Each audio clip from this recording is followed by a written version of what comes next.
Hey guys, welcome back to another video. So a few days ago I did a video giving update on what was going on in St. Vincent and the Grenadines as it pertained to their relief fund.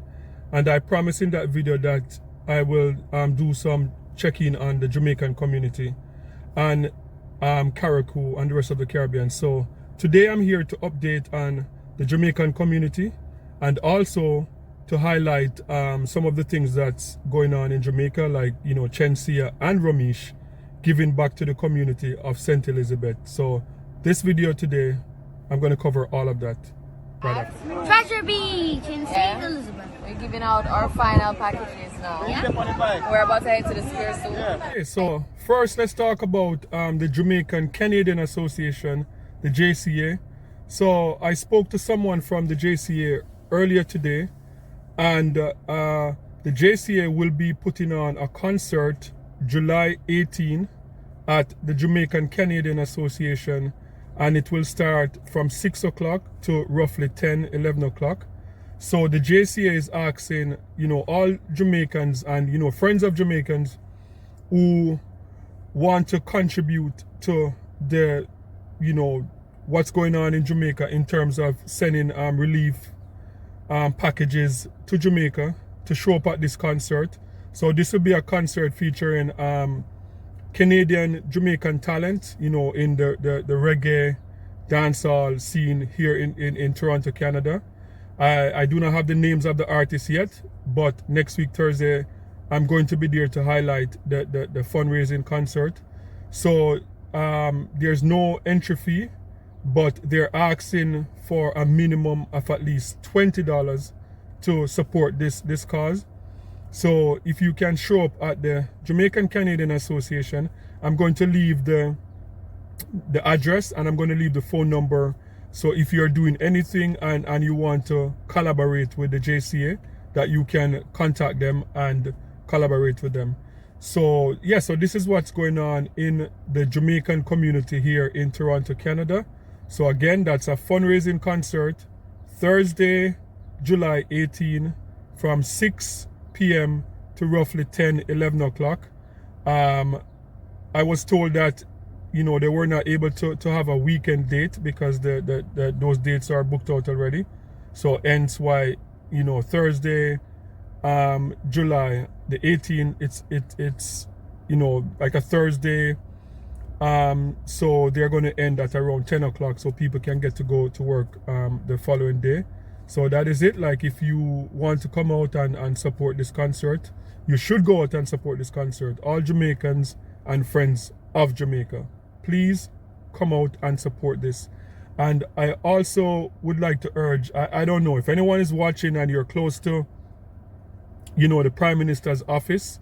You know, as I said in the last video, St. Vincent and the Grenadines, the Prime Minister, Ralph Gonzalez, announced a 6 months duty-free deal. So anything that's going into St. Vincent and the Grenadines in terms of relief for the hurricane Beryl and the disaster that it caused will be duty-free.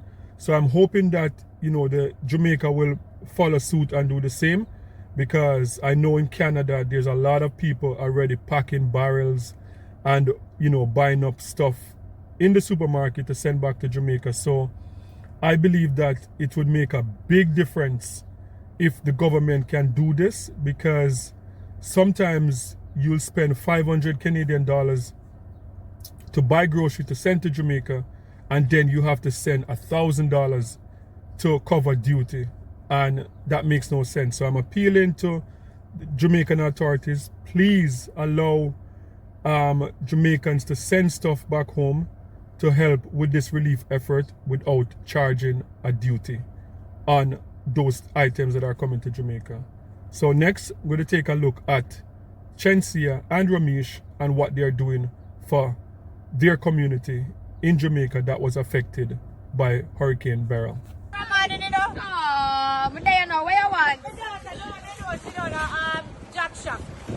Can you see naturally clean up? Go you see?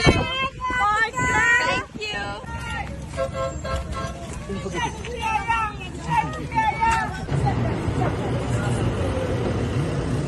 have life.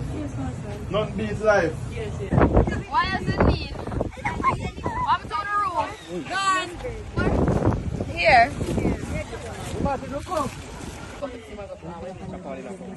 Them one to she, and one to him. I'm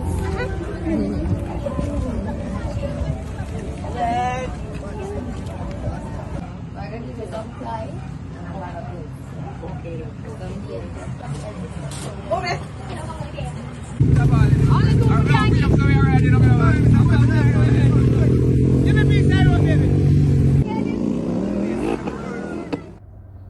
Okay, so you know that was Shenseea. You see her with her son and Ramesh, and they are in St. Elizabeth, I think, and they're one of the hardest hit parish, and they're giving back to that community.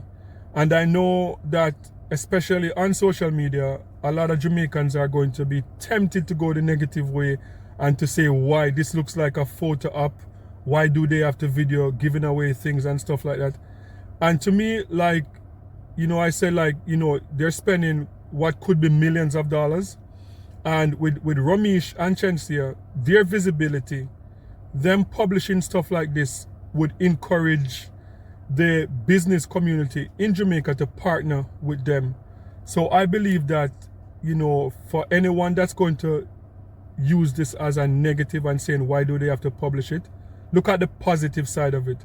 You know, those people that are affected, they're getting plyboards to restore, temporarily restore their roof. They're getting clothes and food item. And, you know, like a lot of times, especially when it comes on to dancehall and you see Shenseea and whether Spice or anyone else, the social media, YouTube, you know, vloggers or anyone out there, they're getting content from the negative things that is done in dancehall. So to me, like, you know, documenting this and seeing them giving back to the community, create content from this also. The same way we can create content from the negative that's going on in dancehall, this is something positive. So we need to have a balance. So create something, content from this with a positive spin, not negative. And, you know, over the years, you know, I'm someone that, you know, was on the street, you know, back in the days. I saw Bounty Killer, I saw Ninja Man, I saw those guys giving away probably half of their what they made out of dancehall. And sometimes those dancehall artists become like broke after decades or after years. But nobody remember when these guys were, because when you come from certain community, when you come from Seaview Garden, when you come from Waterhouse, when you come from Cockburn Pen, like it's a given. You cannot be a dancehall artist, a reggae artist, coming from those impoverished community and go back in those community without giving back. You know, so, and that's what people did back in the days. That's what Ninja Man did. That's what Shabba did. That's what Bounty Killer did. That's what Beenie Man did.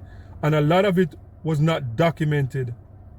And when you see a lot of these entertainers now, we have seen entertainers that end up being buried and people have to set up a GoFundMe for their funeral, because a lot of these guys did not invest back in themselves because they had a community to feed.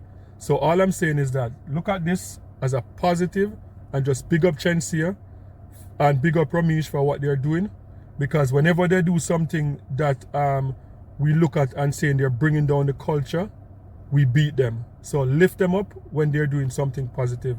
And that's just all I have to say. That's my take. Someone might have a different take, but I feel like we should just uplift them and encourage them to do more for their community. So guys, that is it for this video. Good stuff happening. And I know that in the US and in the UK that the Jamaican Association in those regions are doing stuff. So if you're from the UK, if you're from anywhere in the US, you're part of an association, a Jamaican association, and you are doing anything to give back to those who are affected by Beryl, please leave it in the comment section. If there's anything that I can highlight from what you leave in the comment section, I'll make sure to do that. So please remember to like, share, and subscribe. so I can do more informative content like this for Jamaicans living in Jamaica and in the diaspora and the wider Caribbean. So like, share, hit that thumbs up button and keep following me for more content like this. And remember, peace. I'm out.